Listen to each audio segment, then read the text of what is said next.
সুন্দর জঙ্গলে নদীর ধারে একটি বড় আম গাছ ছিল। সেই গাছে থাকত এক বুদ্ধিমান বাঁদর। গাছ ভর্তি মিষ্টি মিষ্টি আম খেয়ে বাঁদর খুব আনন্দে দিন কাটাত। নদীতে থাকত একটি কুমির। একদিন সে নদীর পাড়ে এসে বাঁদরের সঙ্গে আলাপ করল। দুজনের মধ্যে ধীরে ধীরে বন্ধুত্ব হয়ে গেল। বাঁদর প্রতিদিন কুমিরকে আম দিত, আর কুমির খুশি হয়ে বলতো, তুমি খুব ভালো বন্ধু। কিন্তু কুমিরের বউ ছিল খুব লোভী। একদিন সে বলল, এই বাঁদর এত আম খায়, নিশ্চয়ই তার হৃদয় খুব মিষ্টি। কুমিরের বউ কুমিরকে বলল, ও গো কুমির, শোনো কথা, হৃদয়ে আনো আজি হেথা।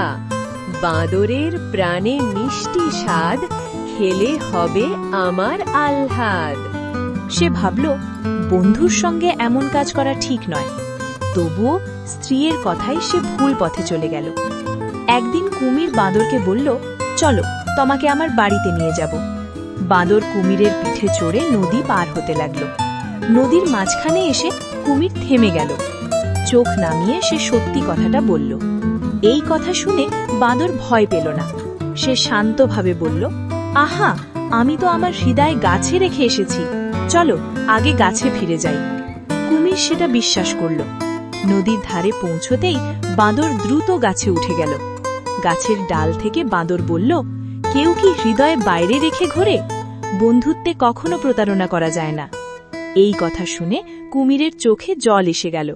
সে খুব লজ্জা পেল, মাথা নিচু করে কাঁদতে লাগল। সে বলল, বন্ধু, আমাকে ক্ষমা করো, লোভে পড়ে আমি ভুল করেছি। বাঁদর দয়া করে বলল, ভুল বুঝলে আর ক্ষমা চাইলে সেটাই আসল বুদ্ধি। কুমির লজ্জায় কাঁদতে কাঁদতে প্রতিজ্ঞা করল, সে আর কখনো লোভ করবে না, আর বন্ধুর সঙ্গে কোনোদিন খারাপ কাজ করবে না। বড় শিক্ষা, লোভ মানুষকে অন্ধ করে দেয়।